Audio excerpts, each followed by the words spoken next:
that the relationship between Raila Amolo Odinga and Uhuru Kenyatta is intact.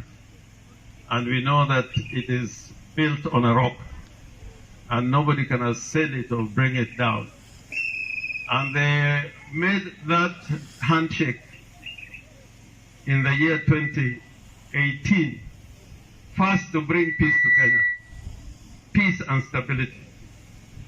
And they have brought peace and stability to Kenya.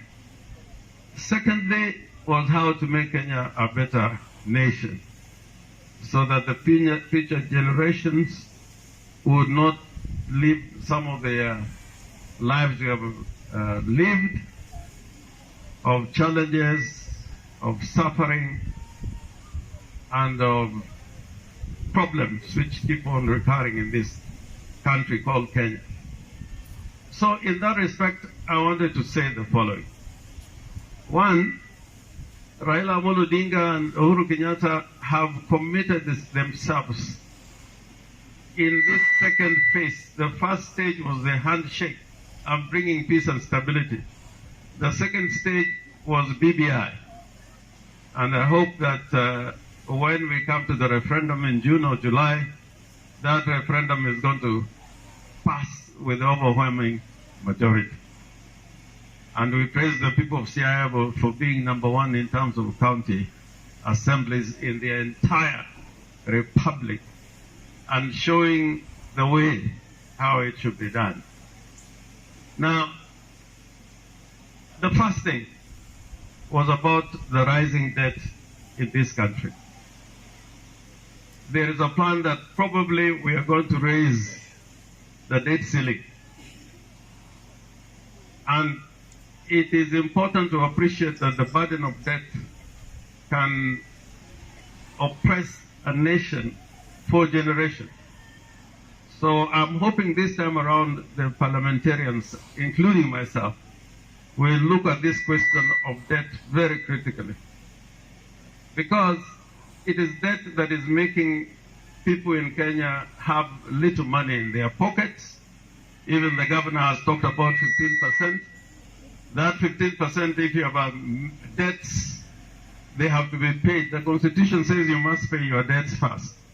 So any rising debts is going to lead to circumstances where there is not enough money to bring to the county.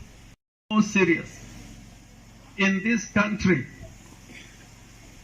as Uhuru and Raila are talking about BBI, there is a cabal, and I'm saying this without a fear of contradiction. There is a cabal inside government who are busy trying to chart the way how Kenya will be ruled in 2022. Civil servants have no business at this time, when we have got the Big Four agenda, wherever they sit,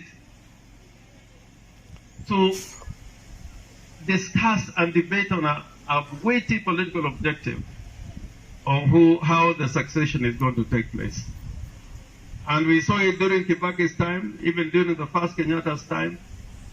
I urge these civil servants to be compliant and obedient to political institutions and constitutional institutions. Because what we have witnessed in the last 3-4 months, and I'm talking as somebody who have seen how government works, whenever civil servants who are part of a cabal try to chart the destiny of a nation for their own personal interests, there can never be any peace. So this is just a warning shot, because we are going to expose these people. They are trying to derail us. They have already declared in their mind who is going to rule Kenya next year. And I'm telling them, you are reaping where you have not sown. You are reaping where you have not sown. Without Raila Odinga, you could not be planning that issue of succession. So listen to these two principles. Raila Amolo Odinga and Uhuru Kenyatta.